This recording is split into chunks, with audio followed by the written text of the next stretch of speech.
अस्सलाम वालेकुम नाज़रीन, प्रोग्राम क्रिटिकल साइंस के साथ आपकी मेज़बान फ़ाइज़ा बुखारी। कुछ बात करते हैं इंतखाबात के हवाले से। 8 फरवरी को इंतखाबात होने जा रहे हैं, लेकिन उससे पहले इलेक्शन कमीशन का किरदार क्या होना चाहिए? क्या इलेक्शन कमीशन अपनी जिम्मेदारियां उसी तरीके से निभाते हुए नजर आ रही है या नहीं नजर आ रही? कई एतराज़ात भी किए जा रहे हैं पाकिस्तान तहरीक इंसाफ की जानिब से, और कुछ ऐसी चीज़ें भी देखने को नजर आई है कि जहां पर लोग जा रहे हैं उन्हें ज़बरदस्ती दस्तबरदार भी करवाया जा रहा है, और कुछ जगहों पर आरओज़ के ऑफिस जाते हुए लोगों से कागजात भी छीने जाते रहे हैं। एक तरफ पर इलेक्शन का ये माहौल बनता हुआ नजर आ रहा है, और दूसरी जानिब पर अगर सियासी पार्टियों की बात की जाए तो कुछ सियासी तजज़ियाकारों का यह भी कहना है कि अगर पाकिस्तान पीपल्स पार्टी और पाकिस्तान मुस्लिम लीग नून नूरा कुश्ती खेल रहे हैं तो फिर ये सही तरीके से खेलते हुए नजर नहीं आ रहे। बहावलपुर में जिस तरह से आज बिलावल भुट्टो जरदारी ने खिताब किया, उनका यह कहना था कि शिकार का मौसम है और हमेशा से अगर देखा जाए तो तीर को इस्तेमाल किया जाता है शिकार के लिए, और शेर का शिकार बल्ले से नहीं किया जा सकता। इसी के बरक्स अगर पाकिस्तान मुस्लिम लीग नून को देखा जाए, बयानात जरूर दिए जा रहे हैं लेकिन जलसे करते हुए नजर नहीं आ रहे, और ना ही उस तरह आड़े हाथों लेते हुए नजर आ रहे हैं पाकिस्तान पीपल्स पार्टी को। आखिर पॉलिटिकल सिनेरियो किस तरफ बढ़ता चला जा रहा है, और इलेक्शन कमीशन का जो किरदार जिस पे बात की जा रही है, सोशल मीडिया पे भी काफी चीजों को पॉइंट आउट किया जा रहा है कि क्या इलेक्शन कमीशन का किरदार इस तरह होना चाहिए, नहीं होना चाहिए, और पाकिस्तान तहरीक इंसाफ के साथ जिस तरह से रवैया इख्तियार किया जा रहा है क्या ये इलेक्शन कमीशन को सूट करता है या नहीं? इस हवाले से पहले एक वीडियो देखते हैं और अपने पैनल की तरफ बढ़ते हैं। हम लोग यहाँ पर आए हैं पीटीआई की मैडम सभा दीवान की टिकट सबमिट करवाने के लिए, तो पुलिस की पुंछ हाउस चुबुर्जी के पास। तो यहाँ पर कुछ दोस्त भी हैं, ये देख सकते हैं आप। पुलिस वाले हमें अंदर जाने से रोक रहे हैं। एसएचओ साहब, आमिर साहब खुद यहाँ पर मौजूद हैं। सर कौन सा थाना है अपना? Lytton road. थाना लीटन रोड है, और हमें अंदर नहीं जाने दिया जा रहा। हमारा एसएचओ साहब, आमिर साहब, एसएचओ साहब खुद मौजूद हैं। ये आमिर साहब हैं, ठीक है। वीडियो ना बनाए। कल मैंने अपने वीडियो क्लिप में कहा था कि मैं आज़ाद हैसियत से इलेक्शन लड़ूंगी, लेकिन आज हालात तब्दील हो गए हैं। मेरे हाथ बांध दिए गए हैं। बोझल दिल से, एक दुखी दिल से मैं कहना चाहती हूँ कि ये वो वाहिद इलेक्शन होगा जिसमें मैं आपके साथ नहीं हूँ। जी, सियासी इस कश्मकश में ये फैसला करना मुश्किल हो चुका है कि आया ये दस्तबरदार करवाया जा रहा है या अपनी खुशी से किया जा रहा है। पैनल में हमारे साथ मौजूद है नौशाद अली साहब, आजम चौधरी साहब। अपने पैनल को खुशामदीद कहते हैं। सबसे पहले आजम चौधरी साहब आपकी तरफ बढ़ते हैं और कुछ बात करते हैं इलेक्शन कमीशन के किरदार के हवाले से। इलेक्शन की तरफ काउंटडाउन स्टार्ट हो चुका हुआ है, दिन काफ़ी कम रह चुके हुए हैं, और मुल्क की एक मकबूल सियासी जमात के पार्टी अरकान को जिस तरह से टारगेट किया जा रहा है, आप इसे किस तरह से देखते हैं? अच्छा जी, सबसे पहले तो देखें कि 8 फरवरी आज कितने दिन रह गया? मेरा हाल है कोई 26 दिन जी, रह बिल्कुल गए इंतखाबात आने में, लेकिन अभी तक माहौल नहीं बन रहा जी। पूरे पाकिस्तान में सिर्फ बिलावल भुट्टो जो जलसे कर रहे हैं उससे एक तासर पैदा होता है कि शायद पाकिस्तान में इंतखाबात होने जा रहे हैं, लेकिन वैसे आपको कहीं पे भी ये आप बाहर निकले जी, किसी आप गलियों मोहल्लों में जाएं, रूरल एरियाज़ में जाएं, हालांकि शहर के अंदर तो 3-3 4-4 माह पहले एक इंतखाबी माहौल बन जाता है, लेकिन इस दफ़ा ऐसी कोई सूरत हाल नज़र नहीं आ रही। उसकी बहुत सारी वजूहात हैं। उसकी एक तो वजह यह है कि जो इलेक्शन कमीशन का भी आपने जो वीडियोज़ दिखाई हैं, ये मैं समझता हूँ कि एक बहुत बड़ी वजह है कि इलेक्शन कमीशन जिसका काम ये है कि उसने इंतखाबात करवाने हैं, फ्री एंड फेयर करवाने हैं, तमाम पार्टियों को एक साजगार माहौल फ्राहम करना है, और निगरान हुकूमतें, क्योंकि इन दिनों के अंदर जब इंतखाबात अनाउंस हो जाते हैं वो इलेक्शन कमीशन के समझे कि किस्म का ताबे आ जाती हैं, क्योंकि जितनी पोस्टिंग, ट्रांसफ़र, इंतज़ामी अमूर है वो निगरान हुकूमतें इलेक्शन कमीशन की मशावरत के साथ आगे चलती हैं। लेकिन इस वक्त सवालात उठ रहे हैं हमारे तमाम इंतखाबी निज़ाम के ऊपर। अब आपने एक वीडियो सुमेरा मलिक साहिबा की दिखाई कि वो कौन सी ताकतें हैं या वो कौन सी ऐसी मजबूरियां हैं कि इनके हाथ बांधे जा रहे हैं। लाहौर के अंदर शफकत महमूद साहब से उनके हाथ बांधे गए। उन्होंने एक सोशल मीडिया के साइट पे एक मैसेज किया कि जी मैं अपने कागजात वापस ले रहा हूँ। कल हमने एक वीडियो चलाई, वो एक आजम न्याजी थे, उनका ये कहना था कि हमें कैंपेन के लिए नहीं, हमें वो मौका मिल रहा है या मार्जिन नहीं दिया जा रहा। आज एक साहब हमें ये कहते हुए नजर आए हैं कि हम आरओ ऑफिस में आए हैं टिकट जमा करवाने के लिए, लेकिन वहां पर पुलिस बाहर खड़ी है, वो अंदर नहीं जाने दे रही। अब इस किस्म की जो चीज़ें हैं, ये इसको ख़त्म करना और साजगार माहौल फराहम करना, ये इलेक्शन कमीशन की जिम्मेदारी है। बिल्कुल ऐसा है। अब लोग बार बार ये दहाइयाँ दे रहे हैं, मीडिया के ऊपर शोर मचा रहे हैं, लेकिन आपको टस से मस होता हुआ इलेक्शन कमीशन नज़र नहीं आता। उसका सिर्फ एक ही इंटरेस्ट है कि हमने पीटीआई को रास्ते से कैसे हटाना है, साइडलाइन कैसे करना है, उससे बल्ले का निशान कैसे छीनना है। जबकि देखें उसके बल्ले का निशान तो अभी कोर्ट में है केस ना, अभी फैसला होने जा रहा है, उसके बल्ले का निशान तो वहां से फैसला आ जाएगा। लेकिन आप जो बाकी जो इंतखाबी अमल है उसमें तो इलेक्शन कमीशन की जो मुआवनत की जिम्मेदारी है वो अपनी जिम्मेदारी अदा करे, ना कि पुलिस लोगों को रोक रही है या इलेक्शन कमीशन की जानिब से लोगों को रिलीफ नहीं दिया जा रहा। ये आपके पूरे इंतखाबी जो निज़ाम है उसके ऊपर ऐसा एक सवाल खड़ा कर रहे हैं कि जो आपके इंतखाबात पाकिस्तान के अंदर होने जा रहे हैं उसको ना अंदर तस्लीम किया जाएगा मुल्क के, ना मुल्क से बाहर तस्लीम किया जाएगा। उसकी वजह इंतखाबात करवाने की एक बुनियादी वजह सिर्फ यही है कि एक तो आपने आइनी मुद्दत के अंदर इंतखाबात करवाने थे जो आपने नहीं करवाए। दूसरा, पाकिस्तान इस वक्त मुआशी जिन हालात से गुजरा है, IMF हो या हमारे जो बाकी दोस्त मालक उनकी इमदाद। तीसरा यह है कि सियासी इंतशार का खात्मा। जब तक सियासी इंतशार ख़त्म नहीं होगा आपकी मुआशरत ठीक नहीं होगी। अगर आप इसी किस्म के इंतखाबात करवाएंगे तो वो फिर वही एक इंतशार वाला माहौल होगा, वही धरने, वही रैलियाँ, तो लिहाजा उसका कोई फ़ायदा नहीं होगा। ठीक है, अगर हम इंतशार की ही बात करते हैं और मुल्क में स्टेबिलिटी भी लाना चाहते हैं, एक तरफ पे इलेक्शन कमीशन का किरदार है और दूसरी जानिब पर मुल्क के साबिक वज़ीर आज़म शाहिद हक़ान अब्बासी का भी बयान है। उन्होंने कहा कि मैं ये सजेस्ट करता हूँ कि पाकिस्तान मुस्लिम लीग नून इस्टेब्लिशमेंट की मदद के बगैर सीटें जो है ना वो लेकर जाए, और वो ये डकैती करती हुई नज़र आ रही है। इस बयान को किस तरह से देखते हैं आप? देखिए, शाहिद हक़ान अब्बासी साहब के ग्रीवियंस हैं पार्टी के साथ, आपके नहीं है, ना ही उनका कोई पार्टी टिकट का मामला हुआ। उन्होंने पहले इनकार कर दिया था कि वो इंतखाबात नहीं लड़ेंगे।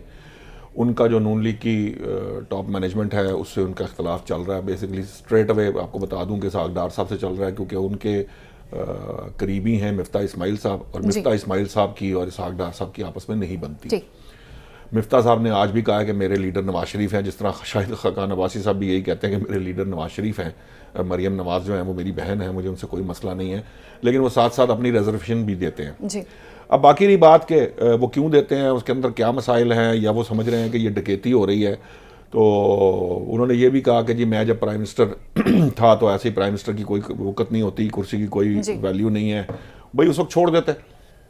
ठीक है, मैंने बारहा ये बात कही है कि जब वकूआ हो रहा होता है उस वकूए की FIR उसी वक्त दर्ज होनी चाहिए। अगर वकूए की FIR कई साल बाद दर्ज हो, यानी मैंने प्राइम मिनिस्टरशिप के मज़े भी ले लिए और फिर अब आज आके मैंने शोर डालना शुरू कर दिया, तो ये मुनासिब नहीं होता, ना ही इसको कोई वैल्यू दी जानी चाहिए। अब रही बात कि ये इस वक्त इलेक्शन कमीशन के मामलात क्या हैं। देखिए, 800-850 सीटों पर इंतखाबात होने जा रहे हैं, ठीक है, 4 सूबाई असम्बलियाँ हैं, 1 कौमी असम्बली है। अब आप ज़रा मवाजना कीजिए ज़रा आज की जो हैपनिंग्स हैं उसमें से। ये दुरुस्त बात है कि 2-3 वीडियोस नज़र से गुजरी हैं, हमारे सामने आई हैं। मैं उनकी ऑथेंटिसिटी पे इसलिए बात नहीं कर सकता कि मैंने खुद से उसको प्रूव नहीं किया। जिस किसी ने भी किया होगा, जिसने वीडियोस बनाई हैं, वो बता सकता है कि वो उसके अंदर मामलात क्या थे। लेकिन इसके साथ साथ एक और चीज़ भी आपके सामने आई है। आज एक प्रेस कॉन्फ्रेंस भी हुई है जी, बिल्कुल हुई। अच्छा, वहाँ पे एक और रफड़ पड़ गया कि जनाब नजरियाती वाले कह रहे हैं हमारी टिकट लेकर, अब मैं उस पर अलग बात कर लेंगे, लेकिन उन्होंने बड़ी दिलचस्प बात की। उन्होंने कहा जी हमारे टिकट जमा करा दिए हैं। और आपको समझ आई इसमें क्या बात है? इसका मतलब टिकट जमा हो रहे हैं जी, और वो पाकिस्तान तहरीक इंसाफ वालों ने कराए हैं। देखिए, देखने की बात क्या है इस सारे मामले के अंदर। मैंने पहले भी कहा था, जब कागज़ फटने की बात आई थी, फिर जनाब वो हमें उठाया जा रहा है, हमें वो जमा नहीं कराई देने जा रही, जिसके बाद हमें पता चला कि जो पाकिस्तान की सबसे ज़्यादा कागजात नामजदगी जमा कराने वाली जमात है वो पाकिस्तान तहरीक इंसाफ थी। अब जब ये प्रोपेगेंडा किया जा रहा है तो ये देख सकते हैं ये कोई इतनी बड़ी बात नहीं है कि देखिए कागजात, ये जो टिकट लेने वाला मामला ये आज सेटल हो जाएगा। निशान मिलता है नहीं मिलता, ये अभी सुप्रीम कोर्ट का फैसला बस आना ही वाला है, किसी वक्त भी आ जाएगा। बात ये है कि इसके बाद ये भी सामने आ जाएगा किसके साल कैसे PTI के टिकट जमा नहीं हो सके या टिकट जमा नहीं हो सके किसी के नहीं हुए, फिर मैंने कल भी ये बात कही थी कि ये बात इलेक्शन कमीशन को बताई जानी चाहिए, उसकी दरख्वास्त वहाँ मौजूद होनी चाहिए, उसको जाके दरख्वास्त देनी चाहिए। मैं आपको ये नज़रियाती वालों की तरफ से भी और पार्लियामेंटेरियन की तरफ से एक और सियासी जमात की तरफ से कहा गया, अपनी हिदायत जारी की गई कि अगर आपको कोई रोक रहा है आप सोशल मीडिया पर चलाएँ, आप पुलिस को FIR दर्ज करवाएं, आप इलेक्शन कमीशन के पास दरख्वास्त जमा कराएं कि अगर आप रेजिस्ट कर रहे हैं। एक और बात भी कही गई। अच्छा, सुमेरा, मुझे तो उनकी वैसे बात समझ में नहीं आई, सीधी बात है। सच्ची बात यह है कि मुझे उस बात समझ में नहीं आई। एक दिन पहले वो कह रही थी मैं इलेक्शन लड़ने लगी हूँ, दूसरे दिन उन्होंने कहा जी मेरे हाथ बांध दिए गए हैं। अच्छा, अब शफकत साहब जो हैं वो PTI के उम्मीदवार हो सकते थे, वो PTI के उसमें से चले गए। आज आमिर कियानी साहब की भी खबरें आ रही हैं, सुनने में आ रही हैं, पहले शेख रशीद साहब की भी आई थी लेकिन वो गलत साबित हुई। अब आमिर कियानी साहब की भी ये IPP की टिकट पे हैं। सुमेरा मलिक साहिबा आज़ाद थी और कोई और एक और बंदा जो है वो किसी और जमात का, यानी फर्ज करें पाकिस्तान तरीका। मुझे ये बात समझ में आ ही नहीं रही कि ये सब कुछ क्या हो रहा है। ठीक है, मुझे ये लग रहा है कि ये जो अभी बात कही ना चौधरी साहब ने कि देखिए इलेक्शन हो जाएंगे, हो ही जाने हैं, हमारे सामने है अब। ठीक है, इलेक्शन के बाद की क्या सिनेरियो होगा? ये जो बाद का सिनेरियो है ना, ये वो मामला है जब मैं कहता हूं कि ये जो इंतशार पैदा करने वाली एक जमात है, या जो इस इलेक्शन को वो तो आपको पता है, फिर मैं आपको क्यों इतनी परेशानी लगी है जी। इन इंतखाबात को बेसिकली मुतनाज़ा बनाने की कोशिश की जा रही है। ये कोशिश है कि किसी तरह से भी कोई ऐसे एविडेंस बनाए जाएं, कोई ऐसे एविडेंस क्रिएट किए जाएं जिससे बाद में ये जो रैलियां धरने देने का तो शौक है ना हमें, रैलियों का पता भी है हमारी कारकर्दगी क्या होनी है। हमें तंजीमी हालात हमारे ये हैं, जो हालत है कि जो चेयरमैन PTI अब हैं उनके सामने ही लोग पेश हो जाते हैं, जनाब साढ़ा की कीता जाए, टिकट किसको दे दिया है, कहाँ पे चला गया है, क्यों चला गया है, किसके पास है, किसने दिलवाया है। वो अपने इरफान सलीम साहब जो हैं, वो सूबाई जो एक साहब हैं PTI के, वो उस पर गुफ्तगू कर रहे हैं और वो बात कर रहे हैं, शिकायतों के अंबार लग रहे हैं। क्यों लग रहे हैं? देखिए प्रॉब्लम क्या, आज आपने देखा समात के दौरान गौहर साहब से पूछा कि आपको कितना अरसा हुआ पार्टी ज्वाइन किए हुए? उन्होंने बताया कि 2 साल हुए हैं, उससे पहले मैं कुछ अरसा नहीं की, मैंने किसी जमात में नहीं था, फिर पहले पीपल पार्टी के टिकट से लड़ा। वो जो 2 साल हुए हैं ना, ये प्रॉब्लम आ गई है। क्यों? क्योंकि उनको पता नहीं है, उनको लोगों को वो जानते नहीं है, वो पार्टी के जो वर्कर्स हैं उनसे मिले तक नहीं है। यही नुकसान होता है जब आप ऊपर से लाके बंदे को उतार देते हैं। इसकी जगह आपने किसी प्रॉपर जो सियासतदान है, जिसमें लोग वर्कर हैं, जिन्होंने 30 साल से काम कर रहे हैं, जो कहते हैं हमें 25 साल हो गए, 20 साल हो गए, को फाउंडर मेंबर थे, को दूसरे मेंबर, उनको अगर आप पार्टी का चेयरमैन बनाते तो उन्हें पता होता कि टिकटें कैसे देनी है और कैसे लोगों को। अब वो लोग कह रहे हैं जनाब नाम हमें पहले लिया गया, इमरान खान साहब से कोई और नाम क्लियर कराया, लिस्ट में कोई और नाम आ गया।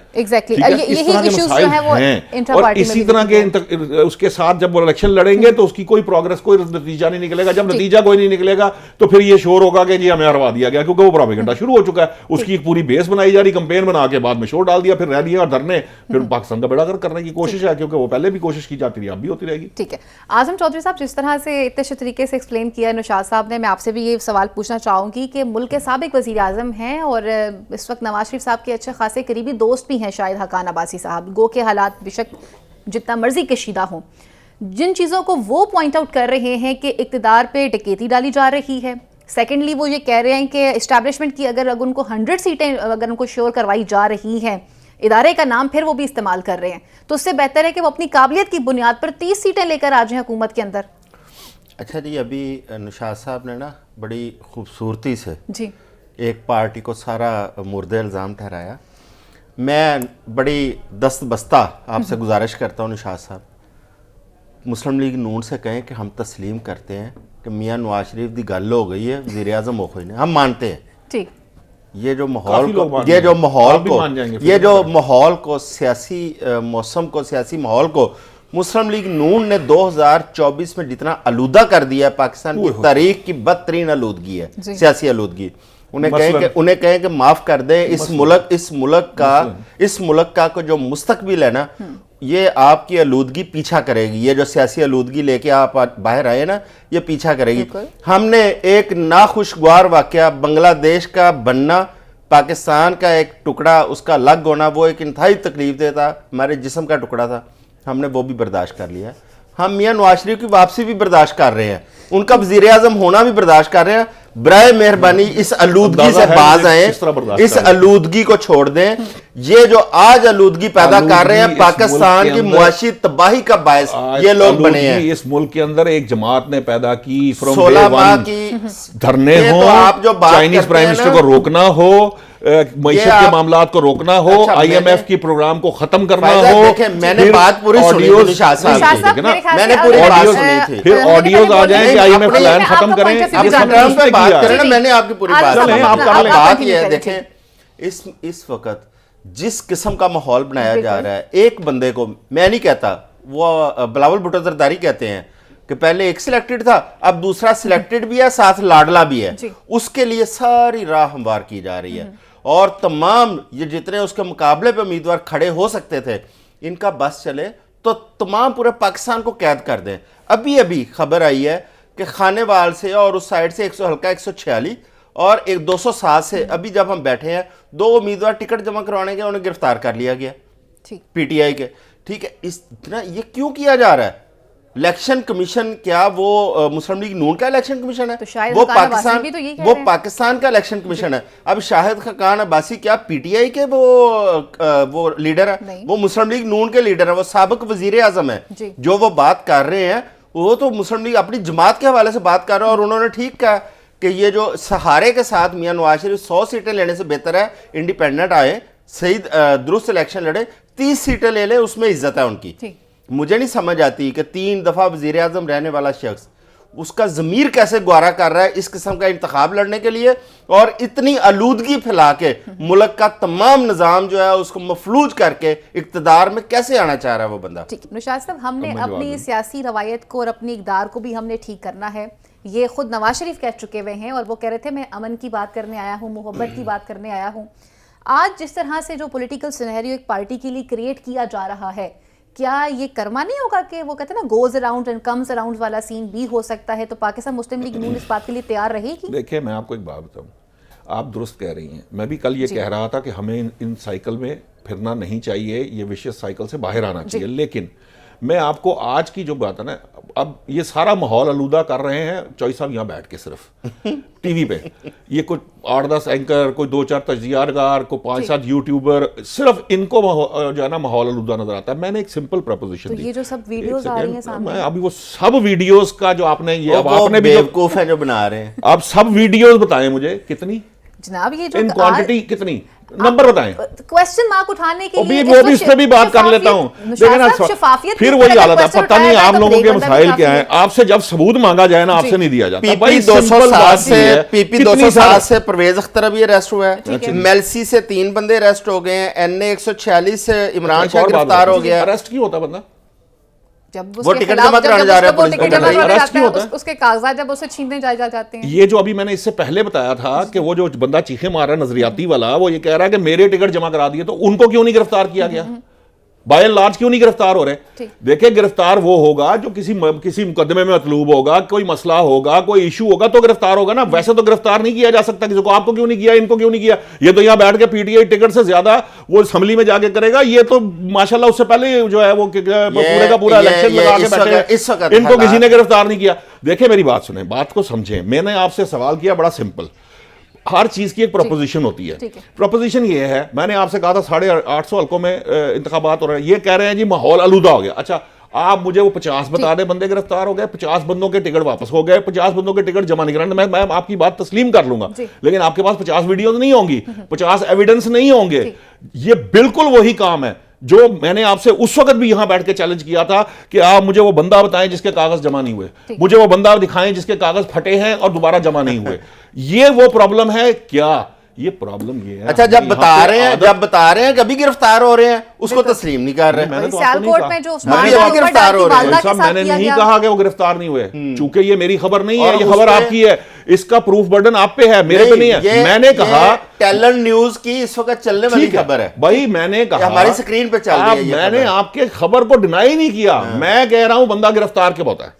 जो अगर 5 बंदों को रोका जा रहा है, फर्ज करें वो नामजदगी के अपने कागजात या टिकट लेने गए हैं या जमा कराने गए हैं, उनको रोका गया, लेकिन 500 को नहीं रोका गया, तो वो 5 क्यों गिरफ्तार हो, इसकी लॉजिक आपने देनी है, खबर आपने देनी है। लॉजिक एक ही है, लॉजिक सिंपल लग रहा है ये 5। अच्छा सर, 5 के साथ फिर माहौल खराब नहीं होता, ये माहौल सिर्फ 5 वोट का मसला नहीं है। एक जुमले में लॉजिक बता रहा उस वक्त माहौल खराब नहीं हुआ था जब 30 टिकटें वापस करा दी थी नून लीग खबर की। आई है, अभी की एक खबर आई है, मैं आप दोनों से शेयर करना चाहूंगी, फिर आप दोनों से उस पर जवाब भी लेना चाहूंगी कि पाकिस्तान की हिस्ट्री में जहां इतना कुछ हम होते हुए तब्दील देख रहे हैं, वहां पर इलेक्शन कमीशन ने फिर दोबारा से इंतखाबी निशाने लॉट करने के लिए चौथी मरतबा टाइम में तोसी की है। 11 बजे तक का वक्त कर दिया गया है, फैसले का इंतजार किया जा रहा है। क्या कहानी है, इलेक्शन कमीशन करना क्या चाहता है? अच्छा जी, एक तो मैं लॉजिक, ये तो अब आपने लॉजिक की चॉइस बात साहब की के है ना, खिलाफ ले गई आप एक पहली बात। जुमले में आप चाहती हैं कि पीटीआई को टिकट ना मिले, वो ना टाइम खत्म करके बात खत्म कर एक दे। जुमले में पहले लॉजिक जी, बता जरूर, दूं। जरूर, जरूर। लॉजिक सिर्फ एक ही है, मियां नवाज शरीफ चाहते हैं गलियां हो जान सुंजियां तो बेची मिर्जा यार फिरे, ठीक। ये लॉजिक है, सिर्फ इतना। सही। अब आ जाते हैं इलेक्शन कमीशन और टिकटों का मामला। देखें, इलेक्शन मैंने कमीशन कई दिन ने पहले सबको ये सिनेरियो दिया था, इलेक्शन आज तक कमीशन- उसका जवाब दिए चले जा रहे हैं, मतलब अच्छा, अंदाजा कीजिए। इलेक्शन कमीशन ने जो टाइम मुकर्रर किया हुआ था, क्योंकि जाहिर है सुप्रीम कोर्ट का फैसला साथ, उसमें पीटीआई के उसका फैसला होना है कि बल्ले का निशान मिलना है नहीं मिलना, वो इसलिए टाइम बढ़ाया जा रहा है। टाइम की सबसे पहले बिलावल भुट्टो जरदारी ने डिमांड की थी कि टाइम में थोड़ा सा इजाफा किया जाए। पहले 1 घंटा 1.5 घंटा बढ़ाया गया, अब 11 बजे तक ले गए हैं, क्योंकि फैसला बिल्कुल आने वाला है। तो उस फैसले के मुताबिक जो है ना, अगर पीटीआई को बल्ले का टिकट बहाल हो जाता है, वो बल्ले के टिकट जमा करवा देंगे, अगर पुलिस ने जमा करवाने दिए तो। अगर टिकट बहाल नहीं होता तो जो भी आज़ाद हसीयत में उनको इंतखाबी निशान उन्होंने लाट करने हैं या लाट किए जा चुके हैं बहुत सारे उम्मीदवारों को, वो कर दिया जाएंगे। अब आ जाते हैं वो जो अभी इन्होंने बात की ना, वो एक नजरियाती तरीके इंसाफ, उसका एक एग्रीमेंट भी सामने आया है, उस बंदे ने एग्रीमेंट भी इनके साथ किया, उसकी जानिब से टिकट भी दस्तखत सामने आए हैं। ठीक है। अब उसके ऊपर कौन सा प्रेशर है या कौन सी उसको बाद में करप्शन नजर आई है, ये चीजें भी सारी क्लियर हो जाएंगी। इतना अरसा हो गया देखें अब सहाफत करते हुए, वो कॉन्ट्रैक्ट है ही नहीं। अच्छा, बड़ी मजे की बात है, वो एक कागज का पुर्जा है जिसपे ना कोई विटनेस है, ना किसी के साइन मौजूद है। मां से अच्छा, मजे की बात क्या है, जरूरत पीटीआई की है, चेयरमैन पीटीआई को जरूरत है इस वक्त कि वो किसी दूसरी जमात से कॉन्ट्रैक्ट करे, क्योंकि उसने उसका इंतखाबी निशान लेकिन लेना है। अथॉरिटी वो दे रहा है जिसकी जमात के साथ अथॉरिटी नहीं है उसमें कोई, उसमें साइन कर दैट रहा है इज वो। नॉट एन अथॉरिटी साइन तो लेटर। उसके है ना सर, नहीं ना, आप भारत भी पढ़ लेते हैं ना दस्तखत सर, तो उसके है ना, मैंने भारत भी पढ़ी है। आते भारत में कोई दस्तखत- अथॉरिटी नहीं है, दस्तखत तो दैट उसके इज अ हैं। कॉन्ट्रैक्ट। होता ये है, कानून ये कहता है कि आप जब फर्ज करें दो जमातें, जैसे पीपीपी और पीपीपी, ये जमातें हैं, इसका तरीका प्रोसीजर ये है कि जब आप एक जमात जो है वो दूसरी जमात के साथ एग्रीमेंट करती है, उस एग्रीमेंट को, अच्छा वो भी इन टाइम जमा कराया जाना जरूरी है इलेक्शन कमीशन में, वो पहले जमा होना चाहिए था, यानी उसका टाइम शायद पहले कल के दिन तक गुजर चुका है, वो होना चाहिए था। अच्छा, अब एक कॉन्ट्रैक्ट सामने लाया गया, बड़ी मजे की चीज है, वो एक ऐसा कॉन्ट्रैक्ट है, उसकी अगर भारत पढ़े, उसके अंदर जो गुफ्तगू की गई है, जितनी बात की गई, उसके बाद वो मजबूरी है पार्टी ए की, फर्ज करें पीटीआई की जरूरत है, उसके साइन नहीं है। अच्छा, नीचे 4 विटनेस पड़े हुए हैं, कोई विटनेस नहीं है, जो स्टैंप लगी हुई वो लगता है आलू के स्टैंप बना के लगाई गई है। अच्छा, जो बजाहिर लग रही है, उसको देख लें गौर से, टीवी पे दिखा दे सबके सामने, लोग देख लेंगे। नून के भी सामने आए थे। अच्छा, एक और बड़ी मजे की बात है, एक बंदा है पीटीआई नजरियाती, जिसने नजरियाती जमात बनाई, वो एक प्रेस कॉन्फ्रेंस करता है, ठीक है, वो आके कहता है जनाब मेरी पीटीआई के टिकट मैंने दिए ही नहीं है नजरियाती के, ये कैसे जमा हो रहे हैं, ठीक है, ये उसका मौकफ है। अच्छा, वो कहता है, उसने ये कहा मेरी जो टिकट है वो ये है, तो उसने एक टिकट शो की मीडिया के सामने, वो उर्दू में है, जो टिकट चॉइस साहब जिस टिकट की बात कर रहे हैं वो अंग्रेजी में है। अच्छा, उसके ऊपर भी किसी के साइन नहीं है, ये जो स्टैंप, वो आलू वाली स्टैंप लगी हुई है ना, वो आलू वाली स्टैंप चलती जा रही है, और जो साइन हुए हैं, अगर वो साइन देख लें, वो सिग्नेचर नहीं है, वो लगता है किसी ने 2 ऐसे करके काटे मार के तो जनाब वो कर दिया। मतलब मैं तो हैरान परेशान हूं, करते हैं ये मतलब फोर्जरी, उसने भी फोर्जरी क्लेम की है। मैं ब्रेक के बाद कंटिन्यू करती हूँ यहीं से। ये कुछ सिनेरियो वैसे ही मिलता जुलता लग रहा है, जैसे मरियम नवाज कह रही थी कि मेरी तो कोई प्रॉपर्टी पाकिस्तान तो छोड़े पाकिस्तान में भी नहीं है, और कुछ ऐसे ही डॉक्यूमेंट्स ऐसे यहाँ पे भी सामने नजर आ रहे हैं। लेकिन चीजें जो हैं वो काफी इंटरेस्टिंग होती चली जा रही हैं पॉलिटिकली। आगे डेवलपमेंट्स क्या रहती हैं, ये क्या क्या हालात तब्दील होंगे, ये तो वक्त ही बताएगा। यहाँ लेते हैं मुख्तसर सी ब्रेक, और ब्रेक के बाद मजीद इश्यूज को प्रोग्राम का हिस्सा बनाते हैं।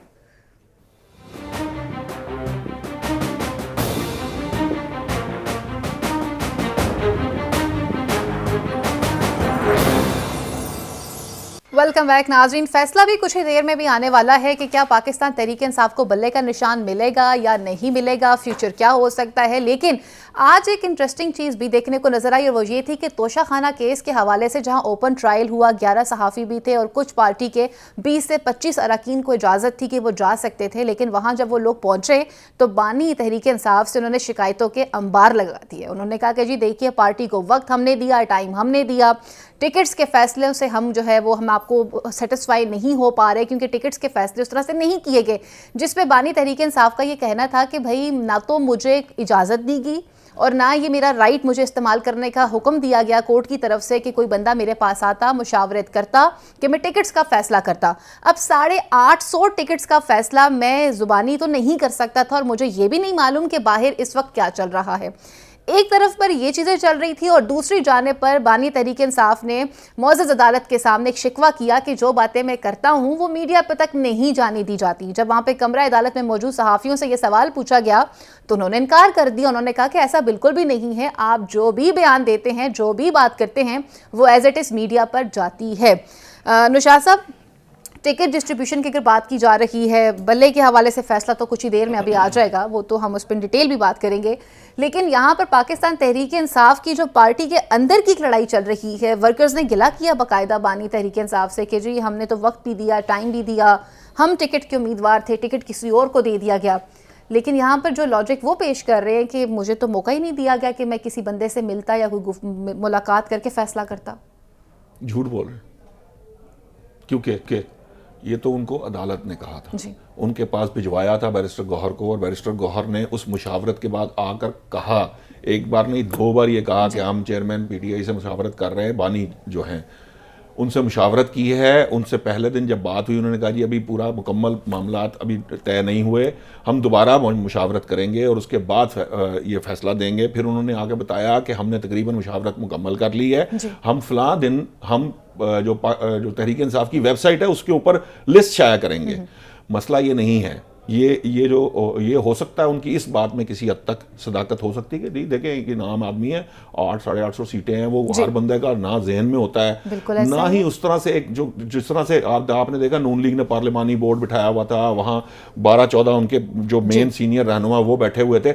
यकीनन उस तरह की मुशावरत तो हो नहीं सकती, मजबूरी है ना, अब आप वो जेल में है, वो हो नहीं सकती, उसमें कोई कमी कोताही भी हो सकती है।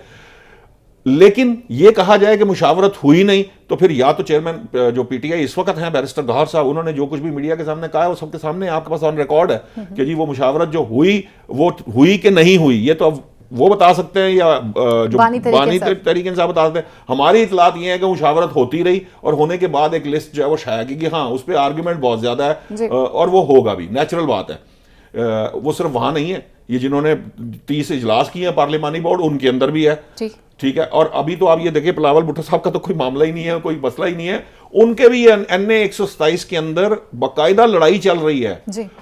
टू एन एक्सटेंट ये लड़ाई चल रही है कि उनका जो जलसा या उन्होंने जो कॉर्नर मीटिंग करनी है उसको भी नाकाम बनाने की कोशिश अपने ही पार्टी के जो धड़े हैं वो कोशिश कर रहे हैं कि ये ना हो जाए, क्योंकि जिस बंदे ने कहा कि आप यहां से आके इंतखाब लड़ें वो उसकी बात मानी गई, उसकी कहने पे वो एक जो MP है उसको सीट नहीं मिली, उसके खिलाफ एक दूसरा जो लाहौर का जो सदर है उनकी तरफ भी एक धड़ा। तो ये पार्टियों में इस तरह के मामलात होते हैं, ऐसा नहीं कि ऐसा नहीं होता। PTI के साथ ये मामलात ज्यादा होंगे, उसकी वजह है कि उनके पास वो खुली आजादी नहीं है, वो उस तरह से पार्लिमानी, अगर फर्ज करें जो बानी चेयरमैन है वो बाहर होते हैं, उनके 10-15 जो सीनियर रहनुमा बैठे होते हैं, वो हर एक का तरीके से बात करके इंटरव्यू लेके उसकी कुछ चीजें फाइनल करते हैं। तो यही वो मसला है जिसकी वजह से मैंने अभी थोड़ी देर पहले जो कहा था ना कि जब इलेक्शन नताइज आएंगे तो सबसे ज्यादा शोर यही होगा। भाई 90,000 के तकरीबन पोलिंग स्टेशन है, उन पोलिंग स्टेशनों पे किस तरह से वोटिंग करानी है ये लोगों को पता ही नहीं है। आपके पास जिलाई लेवल, जिलाई सतह पे आपके पास जो लीडरशिप है नहीं है, आपके पास जो जिसे कहते हैं ये आपके डिविजनल सतह पे नहीं है, आपके पास प्रोविंशियल सतह पे नहीं है, आपकी मरकजी क़यादत नहीं है, जिसका नुकसान ये है कि आप देखिए बैरिस्टर गौहर साहब तो अभी 2 साल पहले आके ये जो चीजें आपके सामने आई, हमने पहले भी बात की है, तो वो तो उस चीज को संभाल ही नहीं सकते। अब जो लीडर बच भी गए हैं वो भी सही तरीके से सामने नहीं आ रहे और सही तरीके से पार्टी को चला नहीं पा रहे। अब ये जो कहते हैं 50% जो इंतखाब है वो इलेक्शन डे पे लड़ा जाता है। आप घर सोए रहेंगे, आप निकाल नहीं सकेंगे, ट्रांसपोर्ट किसने संभालनी है, बाकायदा कमेटियां बनती हैं, एक हल्के के अंदर 600 कमेटियां होती हैं, उनको चलाने का एक निजाम होता है। वो सारे का सारा स्ट्रक्चर मौजूद नहीं है पाकिस्तान तरीके, जिसकी वजह से उनके नताइज में प्रॉब्लम आएगी। और जब वो नताइज उनकी मर्जी के नहीं आएंगे, उसके बाद ये शोर डलेगा, जिसके लिए आज ग्राउंड प्रिपेयर की जा रही है, जिसकी मैं आपको बात कर रहा था कि इलेक्शन को मुतनाज़ बनाया जाए। अभी तो बात आ रही थी कि पार्टी बाइकआउट करने का सोच रही है, ठीक है, उनको कोई बंदा मुसलसल ये बात समझा रहा है और अकल की बात समझा रहा है कि आपने बाइकआउट नहीं करना, जिस तरह उन्होंने कहा अंडर 19 के साथ भी आएंगे कि बाइकआउट नहीं करना, बाइकआउट का नुकसान और ज्यादा है दूसरी मुख्तलिफ जगहों पे।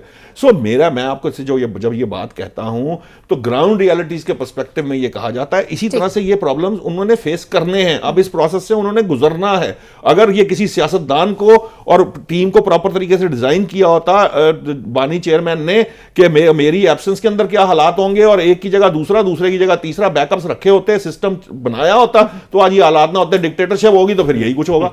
आजम चौधरी साहब, उन्होंने बड़ी खूबसूरती से एक बात कही, उन्होंने कहा कि जी प्रॉब्लम ये हो जाएगी कि लोग आ नहीं रहे सामने। एक तो लोग सामने क्यों नहीं आ रहे, वो वजह भी हाँ जी, सुन लेना, और दूसरा जो गिले शिकवे हैं, लोग होंगे तो सामने आएंगे ना। अभी हमारे बैठे बैठे मैं अभी टिकर देख रहा था, 6 के करीब उम्मीदवार अब तक गिरफ्तार हो गए, अभी बैठे बैठे, ये आधे घंटे के अंदर अंदर। फिर लोग कैसे सामने जो आएंगे? टिकट लोग होंगे तो सामने आएंगे ना। एक दिन ना निशात साहब ने बड़ी एक अहम पॉइंट डिस्कस किया है। इन्होंने कहा कि पीटीआई के पास इंतखाबात में पोलिंग एजेंट पूरे नहीं होंगे। बात इनकी बड़ी पते की थी। अच्छा, मैं क्योंकि रिपोर्टर हूँ, मैंने थोड़ा सा उस पर प्रोब करना शुरू किया। एक पुलिस अफसर उससे ज़रा थोड़ा सा तलक ठीक था जी। मैंने कहा भी इंतखाबात के हवाले से क्या आप लोगों की जिम्मेदारियाँ क्या करने जा रहे हैं। मैंने खसूसी तौर पर ये पोलिंग एजेंट वाली बात उससे की। उसने कहा जी कि हम जाने देंगे तो वो पोलिंग स्टेशन तक पहुंचेगा ना। अच्छा, ये पुलिस अफसर ने खुद अपने मुंह से मुझे कहा। अच्छा, उसने कहा जी हम जाने देंगे तो वो वहां तक पहुंचेगा। भाई किसी को वहां तक पहुंचने दिया जाएगा तो पहुंचेगा ना। कौन सी कमेटियां, कौन से पोलिंग एजेंट। मैं इसीलिए तो अर्ज कर रहा हूं कि 10 बस्ता मैंने गुजारिश की है कि हम तस्लीम कर लेते हैं मियां नवाज शरीफ आ गया वजीर आजम, ये आलूदगी ना पैदा करे। इसका खुमियाजा पूरी पाकिस्तान की सियासत को कल को भुगत रहे हैं। और आप 2018 को रो रहे हैं सिलेक्टेड को, आप 2024 को कई दहाइयां तक रोएंगे। ये पूरी कौम भी भुगतेगी, ये मुल्क भी भुगतेगा 2024 की सियासी आलूदगी। और इसके जुम्मेदार जो इक़्तिदार में जो ये कह रहे हैं ना साड़ी गल हो गई है जी। वो ताहयात इसके जुम्मेदार रहेंगे। क्योंकि पाकिस्तान में जब जब गैर आईनी गैर कानूनी ऐसे इकदाम हुए हैं और इलेक्शन जो चोरी हुए हैं, जो भी हुए हैं, आज तक कौम ना भूली है और आइंदा ना भूलेगी। और इस आलूदगी के जो आने वाले वक्त में नुकसानात हैं पाकिस्तान में, इस वक्त हम 1-1 रुपए के लिए तरस रहे हैं। पूरी कौम की नजरें $70 करोड़ पे IMF पैसे देने जा रहे हैं। थैंक्स टू बानी चेयरमैन तहरीक इंसाफ। और जो पहले 36 साल 70 सालों में ना 70 सालों में 3.5 साल उसके 70 साल का सारा डाल दे उस पे आप। अच्छा, उसमें 40 साल कर्ज भी सबसे ज्यादा लिया था 40 सालों का सबसे ज्यादा कर्ज भी उसी ने लिया है जनाब। कर्ज पे अगर आएंगे और तो हाइब्रिड प्रोग्राम रखते हैं कर्ज के ऊपर। हाइब्रिड निजाम की बातें आपने तो बड़ी की, उसको भुगतना पड़ा ना। फिर सुने ना, हम कर्ज के ऊपर एक अलग पूरा प्रोग्राम जरूर करेंगे आप, उसको हम फिगर्स जरूर करें के साथ शेयर करेंगे एनी टाइम। अभी शुरू कर देते हैं अगर आप कहें तो, कोई ऐसी बात नहीं। अब बात यह है कि निशात भाई जो है ना वो तो बात करने नहीं देते, तो मैं तो फिर भी ऑफर करता हूँ कि मेरा टाइम उन्हीं को दे दिया करें। आप 10 दस्ता हो चुके हुए हैं, मैं आपके साथ क्या वैसे निशात साहब देखिए, आप उनको भी बोलने दें, आप अपने टाइम पे बोलिए ताकि बात आगे बढ़ सके। मैंने तो बीच में वो जब 10 दस्ता वाला मामला आया तो मैंने तो कहा ये काम ना करें, अगरचे करना यही पड़ेगा अब आगे, क्योंकि देखिए वो वैसे अरबों रुपए खर्च करने से बेहतर है कि वैसे ही दे दें। कोई बात नहीं, आप कुरानदाजी करवा दें। हाँ, आपकी ख्वाहिश सर आंखों पे फिक्र ना करें। आपकी ख्वाहिश सर आंखों पे, हमें एहसास है। वो आज हमारे एक दोस्त है, इसको मैंने कहा मुझे तकलीफ का अंदाजा है, कोई बात नहीं पूछा, क्योंकि इस वक्त तो ख्वाहिश है कि सारी कौम को पकड़ के बंद कर दें। बात बताओ, और इन लोगों को जिस चीज की तरफ ये गुफ्तगू करते हैं, ऐसी ये कोई इंतखाब ऐसा नहीं था जब ये सारा कुछ नहीं होता रहा। एक तो मुसीबत ये है कि हमारे यहाँ ना ये सारा जो मामला है ये ऐसे बयान किया जाता है जैसे अभी ये जो 2-4-5 दिन हुए ना, इसी दिन ये होना शुरू हुआ। नहीं, 2018 में भी यही हो रहा था। तो फिर पैटर्न चेंज क्यों नहीं ना भाई, नहीं होगा। क्योंकि जब वक्त था करने का, जब कहा जा रहा था कि आपस में मिल बैठ के बात करें, पार्लियामेंट को चलाएं, एक दूसरे से हाथ मिलाएं, एक दूसरे की ताकत बने, तब कुछ लोग कहते थे हम आपसे हाथ मिलाना पसंद नहीं करते। तब प्रोपेगेंडा किया जाता था, ये चोर हैं, ये डाकुओं के साथ मैं नहीं बैठ सकता। वो सारे चोर डाकू आज क्लियर होकर बैठे हैं, वो चोर डाकू बन के अंदर बैठे हैं। मियां साहब बड़ापन शो करके वो हाथ आगे भाई, बड़ापन मियां साहब ने ही शो किया था जब इमरान खान साहब मिलने गए थे। उस बड़ेपन का जवाब इमरान खान साहब ने पता क्या दिया था कि मैं इनके जेल से एसी भी उतरवा दूं, ये कोई सजा होती है? और अपनी बारी जेल में क्या क्या चाहिए बताएं? एक्सरसाइज मशीनें भी चाहिए, एसी भी चाहिए, टीवी भी चाहिए, मुशक्ति भी चाहिए। जी ये मियां साहब और मरियम साहबा जिस जेल में रहे हैं ना, वो एक ड्राइंग रूम की उसकी और सर मैं कहता हूँ 5 स्टार होटल था। अब आप जो जहाँ रह रहे हैं वो आपका ख्याल है कि वो ड्राइंग रूम नहीं है, वो क्या थड़े की जगह? तो खुदा का नाम लें यार, सुने ना, उसकी भी मैंने तो भाई आप तस्वीरें भी ले आए। मैंने तो आपको एक बात कही है, मैंने तो खुद कुछ नहीं कोट किया, ये चेयरमैन तहरीक इंसाफ के अल्फाज हैं, चाहे वो हाथ मिलाने से ले लें, चोर डाकू की कंपेन आप सुनते आए, ये सारी बातें जो मैंने की हैं ये ऑन रिकॉर्ड है। अगर मैं बात गलत कर रहा हूं फैक्चुअली तो आप मैं जिम्मेदार हूं, ठीक है? वो मिसाके मईशत का कहते रहे, जब हुकूमत बनी तब शहबाज शरीफ ने असेंबली के फ्लोर पे कहा कि मिसाके मईशत करें, उन्होंने कहा तो आप कौन है भाई, हम तो आपको जानते नहीं, हम तो अच्छा जी ये मिसाके मुशत पे आ जाए। शहबाज शरीफ ने असेंबली फ्लोर पे ये कहा कि हम मिसाके मुशत चाहते हैं, कोई राब्ता नहीं किया गया चेयरमैन पीटीआई से। मैं अपने प्रोग्रामों में रिकॉर्ड का हिस्सा बार बार इस नुक्ते को उठाता रहा यार। चौधरी साहब मेरा तो सर पीटने को दिल करता है, एक बंदा असेंबली फ्लोर पे खड़े होकर कह रहा है मिसाके मईशत कर लें, और दूसरा बंदा पार्टी अपोजिट पार्टी कह रही है कि हम आपसे हाथ मिलाने को तैयार नहीं है, हम आपसे टॉकिंग टर्म्स पे नहीं है, हम आपके साथ सियासत नहीं करेंगे, हम आपसे असेंबली का बिजनेस नहीं चलने देंगे, और ये कह रहे हैं कि राब्ता नहीं किया गया। सरकारी टीवी पे बैठ के मैं बात करता था, पीडीएम की गवर्नमेंट थी, अगर मैं उस वक्त गलत बात कर रहा होता सरकारी टीवी ने, सर आपकी बात आप खुद सही साबित करते हैं, आपकी बात ही और एक बंदा ऑन रिकॉर्ड टीवी स्क्रीनों के सामने असेंबली फ्लोर पे खड़े होकर जमातों के सामने कह रहा है कि आप मिसाके मईशत करिए, कह रहे हैं मुझे राब्ता नहीं किया। भाई आपका क्या ख्याल है, वो क्या करते जनाब? ये एकतरफा कौम को बेवकूफ बनाने की एक अटेम्प्ट करता रहा पाकिस्तान। मेरी बात सुनिए यार, क्या जो उन्होंने हाथ मिलाए और किस तरह बात करें, जिन्होंने हाथ आप जो बात कर रहे हैं, आप जो बात कर रहे हैं उसका सबूत मौजूद नहीं, दीवार के साथ लगा दिया है ना मिसाके जमहूरियत। आप जो कर रहे हैं 16 उसका जब सबूत मौजूद नहीं, जो बात मैं कर रहा हूं उसका सबूत पूरी दुनिया के सामने है। कौन सा तमाम सियासी जमातें ये पिटती रही, पीटीआई को ये कहती रही कि आप जनाब पार्लियामान की सियासत करें, आप हमारे साथ मिल बैठे बात करें, हमें अपोजिशन रहने दें, हमें अपोजिशन का किरदार अदा करने दें, खुद ट्रेजरी का किरदार अदा करें। वो कहता नहीं, आप अंदाजा कीजिए उस शख्स की अना ने आपको कहां पहुंचाया। उस बंदे ने तहरीक अदम इत्मीनान कामयाब होने के बाद असेंबलियों से इस्तीफे दिए, उसने असेंबली में बैठना मुनासिब नहीं समझा। जिस दिन शहबाज शरीफ या दूसरे लोग वहां असेंबली में मौजूद थे वो असेंबली नहीं आते थे। ठीक है, आप क्या बात करते हैं? तो इनकी नींदें उड़ा दी हैं। कौन सी नींदें? आपको रिजल्ट आएंगे, आपकी नींदें जो है अगले कई सालों तक। इसीलिए आप यहाँ पे मुझे एक ब्रेक लेनी है, मुख्तसर सी ब्रेक के बाद यहीं से कंटिन्यू करते हैं और फिर कुछ बातें कि बानी तहरीक इंसाफ ने भी ये जो कहा था ना कि मेरी बात आगे फॉरवर्ड नहीं की जा रही, तो आज उनको सहाफियों ने बता दिया कि जनाब अब थोड़ा सा आप भी ना संभल कर चलिए, आपके सारे पैगामात आपके बाहर जा रहे हैं। यहाँ लेते एक ब्रेक और ब्रेक के बाद मजीद इश्यूज को प्रोग्राम का हिस्सा बनाते हैं।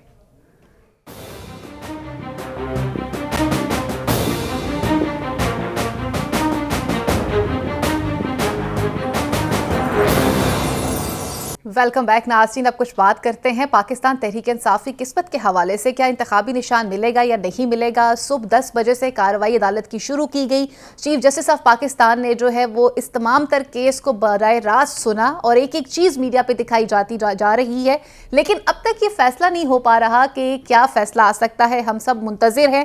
प्लान ए भी सामने आया, प्लान बी भी सामने आया, फिर प्लान सी क्या हो सकता है? प्लान बी हमने ये देखा था कि तहरीक इंसाफ नजरियाती के तौर पर कुछ टिकट जो थे वहां से सबमिट करवाए जा सकते थे। फिर ये भी सामने आया कि जी बल्ला अगर नहीं मिलेगा तो बैट्समैन के निशान के ऊपर हम आगे बढ़ सकते हैं, लेकिन वो चीज़ भी फेल होती हुई नजर आई। हमने देखा किस तरह से अख्तर इकबाल डार साहब सामने आए और उन्होंने कहा कि जी मैं तो इस तरह की किसी चीज़ में इनके साथ नहीं हूं, और मजीद उनका ये भी कहना था कि ये जितना भी तासर बनाया जा रहा है ये तहरीक इंसाफ की जानिब से बनाया जा रहा है, ये तमाम लोग झूठ बोल रहे हैं।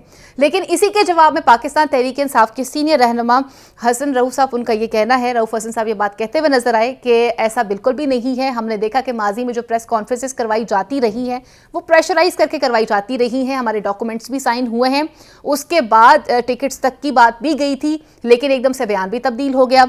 आज इंटरेस्टिंग चीज़ एक ये भी रही है कि ड्यूरिंग समात हमने देखा किस तरह से बैरिस्टर गौहर साहब के घर पर छापा भी मारा गया, और जब आईजी साहब को अदालत में बुलाकर पूछा गया तो उन्होंने लाइल्मी का इजहार किया। उन्होंने कहा कि शायद कुछ इश्तिहारी थे जिसकी बुनियाद पर यह छापा मारा गया, और जब इश्तिहारियों की डिटेल मांगी गई तो वहाँ पर वो जवाब देने से कासिर नजर आए। आजम चौधरी साहब, हमने देखा किस तरह से पेशावर हाई कोर्ट के फैसले को चैलेंज करते हुए इलेक्शन कमीशन जो है वो सुप्रीम कोर्ट में गया, और अभी तक सब फैसले के मुंतज़िर है कि फैसला क्या आ सकता है। आपकी नज़र में आज पूरा दिन ये समात चली है इस केस की, और इस एक एक लम्हा, एक एक चीज़ जो है वो ऑन रैकेट सामने आती रही, आप इसे किस तरह से देखते हैं? देखिए, आज कुछ 7.5-8 घंटे की मेरा हाल समात थी जी, और लाइव ट्रांसमिशन उसकी रही जी। अच्छा, लाइव ट्रांसमिशन के बहुत सारे फ़ायदे भी हैं, बहुत सारे नुकसानात भी हैं, बहुत सारी ऐसी चीज़ें भी सामने आती हैं आवाम के सामने जो नहीं आनी चाहिए। जो अदलिया का एक वक़ार है, मैं समझता हूँ उसके लिए कोई वो मुनासिब चीज़ें नहीं होती। मसलन आज एक वकील साहब ने अदालत के अंदर खड़े होकर चीफ जस्टिस साहब से मुकालमा किया। उन्होंने कहा जी कि मेरा बेटा आपके पास लॉ अफसर का इंटरव्यू देने आया था, तो आप उसे पीटीआई के हवाले से सवालात करते। मैं समझता हूँ कि यह मुनासिब नहीं था कि लाइव ट्रांसमिशन में ऐसी बात सामने आती। दूसरा, आज चीफ जस्टिस साहब ने खासा उस पर बहुत सारे पॉइंट्स पे आर्गू किया। देखें, सुप्रीम कोर्ट का और चीफ जस्टिस पाकिस्तान का जो इज़्ज़त और वक़ार है उस पर कंप्रोमाइज़ नहीं किया जा सकता। तो लाइव ट्रांसमिशन एक अच्छी चीज़ है, लेकिन फिर भी उसको किसी हद तक कंट्रोल में होना चाहिए, ताकि तमाम चीज़ें एयर होने से बहुत सारी ऐसी हैं जो उस वक़ार के ऊपर मैं समझता हूँ नुकसानदेह साबित हो, वो सामने नहीं आनी चाहिए। जहाँ तक पीटीआई को बल्ले के निशान का मामला है, देखें ये अदालत के अंदर ज़ेर समात था और फैसला महफूज है, अभी चंद मिनटों बाद वो फैसला आने वाला है। ये अदालत का डिस्क्रिशन है, अदालत का ये इस्तेकाक है कि वो क्या फ़ैसला देती, बल्ले का निशान मिलना है या नहीं मिलना। लेकिन पीटीआई क्योंकि वो प्लान बी का सोच रहे थे, एक पार्टी जो पीटीआई नज़रियाती के नाम से, अब उस पे उसका जो चेयरमैन है पीटीआई नजरियाती का वो सामने आ गया। उसने कहा जी कि मैंने इनके साथ कोई एग्रीमेंट नहीं किया। अब वो एक एग्रीमेंट सामने लेके आ गया। बहरहाल वो एग्रीमेंट है नहीं है, वो टिकट जाली है असली है, ये सारी चीज़ें कल परसों में एक आध दिन में प्रोब हो जाएंगी, इलेक्शन कमीशन के सामने भी, अदारों के सामने भी। अब तमाम उम्मीदवारों को आज़ाद हैसियत में जो इंतखाबी निशान है वो अलाट कर दिए गए हैं। पीटीआई के जितने उम्मीदवार थे, ये सुप्रीम कोर्ट के फैसले से पहले अगर तो सुप्रीम कोर्ट के फैसले में बल्ले का निशान बहाल कर दिया जाता है, तो जो टिकट होल्डर पीटीआई के जो टिकट अपने जिनके पास मौजूद हैं, हो सकता है कि उनको फिर उस फैसले की रोशनी में बल्ले का निशान अलाट कर दिया जाए। वरना जो इलेक्शन कमीशन ने इस वक्त निशान दिया, उन्हें उन्हीं निशानों पे जाना पड़ेगा। क्योंकि जब पीटीआई नजरियाती की बात आई थी तो साथ ही इलेक्शन कमीशन ने फौरी तौर पर एक नोटिफिकेशन जारी किया कि किसी एक पार्टी के जो लोग हैं उनको किसी दूसरी पार्टी का निशान नहीं अलाट किया जा सकता। ये पता नहीं इसकी क्या जरूरत पेश आई थी हंगामी तौर पर इलेक्शन कमीशन को। इसलिए मैं कहता हूं कि इलेक्शन कमीशन जो है ना, वो अपनी गैर जानबदारी वो साबित नहीं कर पा रहा। लम्हा बलम्हा कोई ऐसा काम किया जाता है जिससे इलेक्शन कमीशन की क्रेडिबिलिटी पे सवालात उठ रहे हैं। अच्छा, मैं अब यहाँ पे एक इन्फॉर्मेशन भी शेयर कर दूं कि जी टाइम में तोसी कर दिया गया इलेक्शन कमीशन की जानिब से। अब 11:30 बजे तक का टाइम कर लिया गया है। निशात साहब, फैसला जो है ये मतलब ठीक है 5वीं दफा उन्होंने ये किया है, मगर यहाँ पर अब मैं भी ये सवाल आपसे पूछना चाहती हूँ, पूरी कौम भी ये जानना चाहती है कि सुबह 10 बजे से ये कार्रवाई स्टार्ट हुई है, आखिर इतना डिले क्यों है फैसले में और क्यों इतना टाइम लिया जा रहा है? देखिए, 2 दिन समात हुई है जी, ठीक है। 2 दिन की समात के बाद एक उसके आईनी और कानूनी पहलुओं को सामने रख कर फैसला दिया जाना है।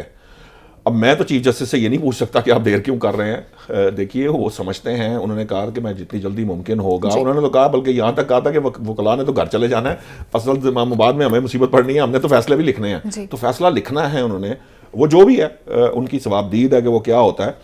देखिए, मसला है क्या, इलेक्शन कमीशन क्यों बार बार तारीख ये टाइम बढ़ा रहा है? तो ये तो बेसिकली वो पीटीआई को अकोमोडेट कर रहा है ना, कि अगर फर्ज करें कि ये फैसला आ जाए कि अगर वो उनको पार्टी निशान मिल जाए तो उनके पार्टी टिकट के हिसाब से उनको निशान अलॉट कर दिया जाए। वरना अगर वो 7 बजे का टाइम ना बढ़ाता, वहां खत्म कर देता, तो उसको एक नए एक्सरसाइज की तरफ जाना पड़ता था, पड़ सकता था। हो सकता है चीफ जस्टिस साथ ये भी मेंशन करें, अगर फर्ज करें निशान देते हैं तो वो मेंशन कर दें कि इनको निशान अलॉट किया, फैसले पे मेरा ख्याल लिखना पड़ेगा फिर साथ। हाँ, वो चीजें आएंगी ना, उनको पता है कि अब डेडलाइन से आउट हो रही हैं चीजें, तो ये तो वो उसको केटर कर लिया जाएगा। देखिए बात पता क्या है, बात ये है, चौई साहब ने वकील की बात की, वो चीफ इलेक्शन कमिश्नर थे पीटीआई के जिन्होंने इलेक्शन कराए हैं, वो वकील भी हैं। मुझे बड़ा अफसोस हुआ कि उनको ज़ाती अटैक नहीं करना चाहिए था चीफ जस्टिस के ऊपर। उसकी 2-3 वजूहात हैं। अली जफ़र भी वहाँ पर पेशेंस के साथ वहाँ पे जो है ना अपने आर्ग्यूमेंट्स कर रहे थे। पहली बात तो ये है कि वो लॉयर नहीं थे वहाँ पे इस केस के, यही बात बार बार कही। यहाँ तक के पीटीआई चेयरमैन जो गौहर साहब हैं उन्होंने भी बोलने की कोशिश की, तो उन्होंने कहा हम आपको नहीं सुनेंगे, आपके काउंसिल यहाँ मौजूद हैं, वो दलील दें, दलाइल दें, आप ना बोलिए, आप इनको बताइए। यही बात उन्होंने उनको भी कही, 2-3 दफा रोक, वो उसके बावजूद बोलते चले गए इस मामले के ऊपर। जब वो बोल रहे थे तो चूंकि आदत पड़ी हुई है ना, मैंने बताया कि इस पार्टी का काम ही यही है, स्टंट खड़ा करना, इशू बनाना, ये इंतशार पैदा करना, उसको कोशिश की कि डिसरप्ट करके किसी तरह चीफ जस्टिस को मैं इस काम पे लगाऊं, उनसे उनको गुस्सा करवाऊं, अपने आप को कंटेम्प्ट नोटिस इशू कराऊं और को खबर बने, शोर पड़े, ये मिजाज में है, ये एक पार्टी के जिसे कहते हैं खमीर में बन चुका हुआ है।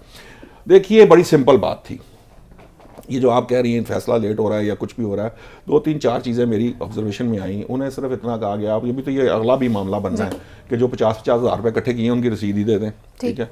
को आपने 90 बंदों के, आप कह रहे हैं कि टिकट वो जो होल्डर बन गए, आपके ऑफिस बेयरर्स बन गए, वो कहाँ पे आपने बना दिए, एक ही जगह पे इलेक्शन करा के बना दिए। फिर जनाब ये आप इनके पैसे कहाँ हैं, कहीं बैंक में जमा कराए होंगे ना, वो कहते हैं हमने कैश लिए तो कैश भी बैंक में जमा होगा, इस्तेमाल तो कोई नहीं कर सकता। वो किसी के पास ना रसीद थी ना जवाब था, रसीदें मांगने वालों के पास रसीद नहीं थी, अपनी दफा आई। अब वो क्या हुआ कि जनाब उन्होंने एक और बात कही। देखिए उन्होंने जो मुझे सारी समात के अंदर मुझे एक ही पॉइंट लग रहा था, जो चीफ जस्टिस का बार बार इस्तफसार था, वो एक ही पॉइंट पे था कि यार आप जब बाहर जमहूरियत की बात करते हैं, विद इन द पार्टी ये जमहूरियत नहीं नजर आती, ठीक है ना। आप अपने आइन के मुताबिक भी चीजों को लेकर नहीं चलेंगे तो फिर बाकी लोग जो है कैसे वो उस मामले को करें। काश बाकी पार्टियों के हवाले से भी ये होना चाहिए, सबके लिए ऐसे ही होना चाहिए, ये तमाम सियासी जमातों के लिए ऐसे ही होना चाहिए। और मुझे लगता है कि अगर ये फैसला आता है, इसके अंदर बहुत सी ऐसी चीजें, कुछ चीजें अनर्थ भी हुई हैं। अली जफर साहब ने ये नून लीग के जो एक वो 5 लोगों का वो एक पैनल था वो दिया है, जो बिला मुकाबला। अच्छा, आज एक वाकया और हुआ, जो बैरिस्टर गौहर साहब के घर पे छापा पड़ा, वहां पे पुलिस ने जिस तरह का मौकफ वहां पे इख्तियार किया कि जी वो बड़ा टिपिकल मौकफ है, और जो इश्तिहारी लबन जा रहे हैं। भाई अदालत को भी पता है कि आईजी साहब वहां पे गलत बयानी कर रहे हैं, और आईजी साहब के पास जवाब ही नहीं था, और आईजी साहब के पास कोई जवाब नहीं था। मेरा इस पर जाती ख्याल था कि सुप्रीम कोर्ट को फौरी तौर पर जुडिशल अफसरान या वकला पर मुश्तमिल एक कमेटी बनानी चाहिए थी जो उस मामले को प्रोब करती, क्योंकि सुप्रीम कोर्ट के सामने बराह रास्त ये मामला आया था, ये कोई थाने में नहीं आया था।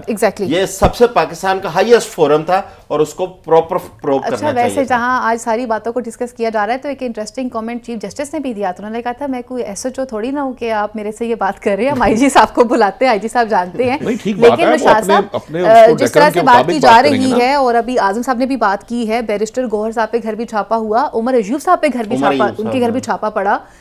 अब ये छापा फिर उनके घर, उनके बेटे को, और फिर जब वहां पे बकायदा मौके पे पहुंचे तो एक सोशल मीडिया की वीडियो हम सब ने देखी जिसमें उन्होंने कहा कि उनकी बीवी को भी वहां पे बकायदा डराया धमकाया गया। कैसे देखते हैं? ये किसी सूरत में ये काम नहीं होना चाहिए। ये अगर पुलिस कर रही है तो फिर वही बात जो पुलिस ही कर रही है, पुलिस कर रही है ना। अगर कोई भी करेगा काउंटर प्रोडक्टिव है, इसकी कोई सेंस नहीं है, इससे कुछ निकलेगा नहीं, ठीक है ना। बैरिस्टर गौहर के घर आप छापा मारेंगे, भाई आपने कोई इश्तिहारी पकड़ना, इश्तिहारी पकड़े आगे। बैरिस्टर गौहर तो सुप्रीम कोर्ट के अंदर खड़े हैं, वो तो आ भी रहे, जा भी रहे, वो पेशावर भी आ रहे हैं, इधर भी आ रहे हैं, ये कोई तुक नहीं है। बेसिकली ये इस तरह की जो बेवकूफाना और जाहिलाना, वो हमारी पुलिस के, ये ठीक बात है कि पुलिस का मिजाज इस तरह का, वो ऐसी ही लेवल की गुफ्तगू कर सकते हैं और काम कर सकते हैं और इस तरह के काम करते हैं। फर्ज करें कि ये फर्ज करें वहां कोई ऐसा मामला था भी, तो आपको ये काम नहीं करना चाहिए, जानते बूझते हुए कि इस वक्त सुप्रीम कोर्ट में किस लेवल की समाअत हो रही है। बैरिस्टर गौहर वहां खड़े हुए हैं, बराह रास्त सब देख रहे हैं। वो एसएचओ ये नहीं कह सकता कि मुझे नहीं पता कि जी ये समाअत चल रही है, ये नहीं चल रही। तो ये फजूल किस्म की हरकतें हैं, ये नहीं की जानी चाहिए। और इसका ये जो इस तरह की हरकतों का जो नतीजा है जी। वो उलट निकलता है। ठीक। सो इसलिए ये इस तरह की नहीं, और ये बात चौई साहब की बात से मैं एग्री करता हूं कि ये जो वहां पे जुडिशियल कमीशन बना देना चाहिए, उसको रिपोर्ट को उसको प्रॉपर तरीके से Exactly, इन्वेस्टिगेट ऐसा ही किया होना जाना चाहिए चाहिए। था। कमेटी बनाते अच्छा, बना आजम दें, साहब, ये बकायदा बिल्कुल ठीक बात है, सोशल उसी को बना मीडिया पे जो वीडियो आई है उनके घर के लोगों पर जो तशद्दुद किया गया, जो तोड़फोड़ की गई, वो निशानात, वो तोड़फोड़ भी हमने देखी है। अब आईजी साहब भी जवाब देने से कासिर नजर आ रहे थे, और जब सहाफियों ने रोका और उनसे पूछने की कोशिश की कि सर हमें ये तो बताइए कि इश्तिहारी कौन थे, तो क्या अब इससे ये बात ये भी क्लियर नहीं हो रही कि हम क्या डिपार्टमेंट्स को भी पॉलिटिकली यूज कर रहे हैं? तो हो रहे हैं ना, आप देखें कि ये सारा कुछ आपको पंजाब और इस्लामाबाद में नजर आ रहा है। जी। बाकी सूबों में तो ये सूरत हाल नहीं है। आईजी इस्लामाबाद, आईजी पंजाब, तो मुझे ये लगता है कि वो पता नहीं किसी एजेंडे पे हैं। वो सूबे या अवाम की खिदमत नहीं कर रहे, या अपने इस्लामाबाद के जो आईजी है वो इस्लामाबाद की खिदमत नहीं कर रहे। वो सिर्फ एक पार्टी को सियासत से रोकने उमर अयूब का और इस्लामाबाद एक का घर है। पार्टी को इख्तिदार में लाने के लिए उस एजेंडे पे काम उमर कर अयूब रहे साहब के हैं। घर, इस्लामाबाद वाले घर पे चला। जी। अच्छा, मुझे ये भी बताइएगा, अगर आपने मेंशन किया भी आईजी पंजाब को भी और आईजी इस्लामाबाद को भी मेंशन कर रहे हैं, वैसे तो आईजी साहब उनके घर भी गए थे, बैरिस्टर गौहर साहब के घर, तो अगर डिपार्टमेंट्स पे ये छाप लगती रही तो इलेक्शन वाले दिन क्या एक आम आदमी जो है वो बेखौफ खतर होकर निकलेगा? देखें, आप सिर्फ इलेक्शन की बात ना करें, ओवरऑल हमारी पुलिस के ऊपर अवाम का कितना एतमाद है। जी। मैं समझता हूँ कि इन इकदामात से अवाम के अंदर नफरत बढ़ती है। अदारों के हवाले से नफरत नहीं होनी चाहिए। अदारे अवाम की खिदमत और मदद के लिए होते हैं, ना कि खौफ फैलाने के लिए।